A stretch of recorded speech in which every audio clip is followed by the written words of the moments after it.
guys, happy Homebrew Wednesday. You're doing pretty well. Cheers.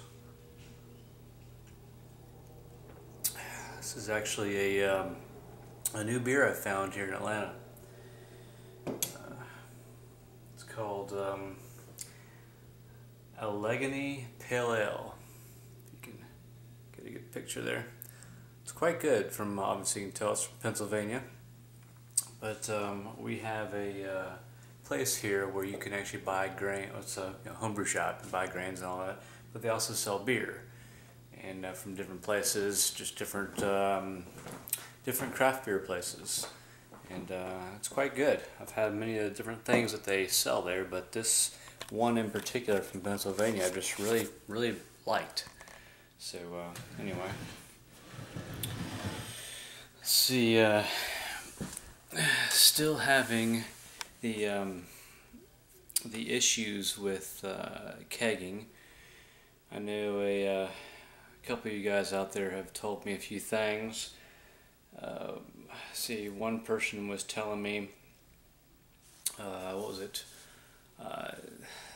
13/16 of an inner diameter hose line is what you want. And I believe, based on the chart I saw, there was like, I don't know, 5 or 6 different inner diameter lines, and 13/16 was the top, and there was 1/4 inch, which is what I have for inner diameter. But I can't see that being that big of an issue. But hey, you know what? This is my beginner time doing it, so who knows? It might be a huge thing.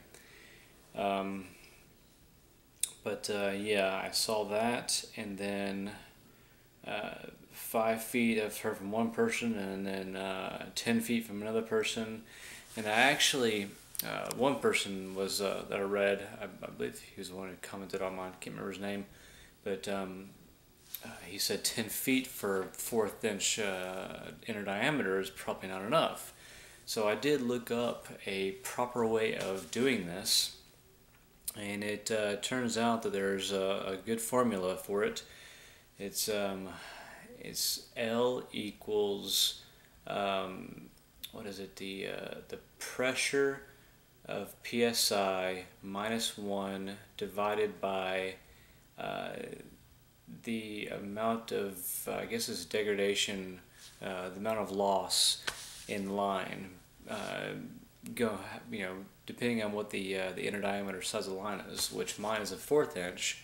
So therefore it's 0.85 is what you would divide it by. So when you put my entire formula in there, which would be 12 psi minus 1 divided by 0.85, you get roughly, it was roughly 12.56, like da da da da. But rounded off is obviously 13 feet. So if it was an issue, but now that I'm getting my dual tower, it's supposed to be here tomorrow. Hopefully that'll resolve all my issues. But if not, at least I know that 13 feet sounds like it's the winning number. And right now I've got 10 feet on it, so 3 more feet. I've read that that's actually a huge difference. So hopefully that or the dual tower will resolve my issues. And this was obviously out of bottle, so that's why it came out so nicely. But I'm just hoping that hoping it resolves itself very shortly, because I'm kind of tired of pouring into my glass and I get like that much beer and then that much head. It's very annoying. And the head just sits there. It doesn't go away. It doesn't like shrink or anything. It just sits there. But yeah, anyway.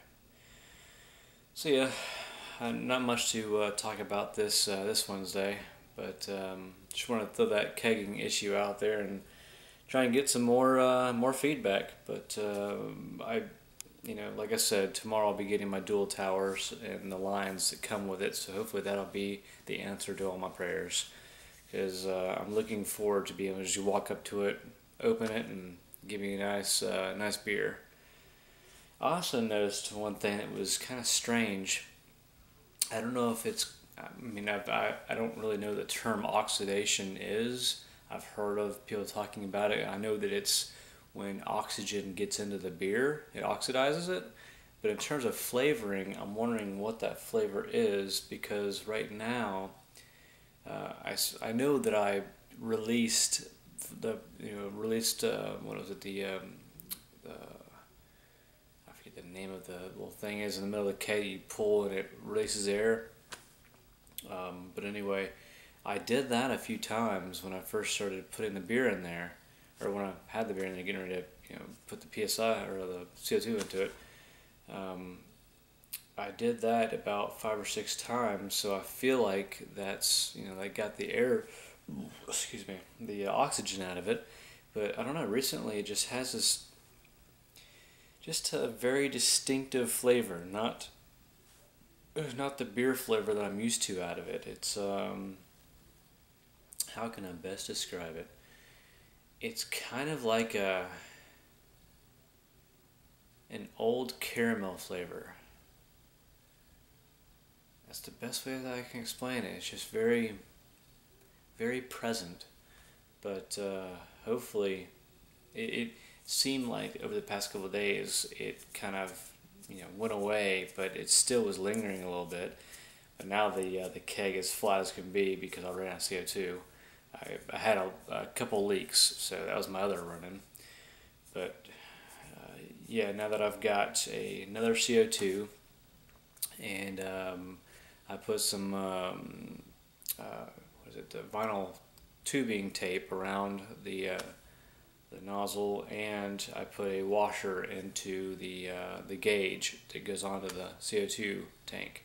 So hopefully that'll secure my leak and everything's gone, because I can't tell and I can't see it, and I also can't get enough suds from the soap on like a rag to check that out.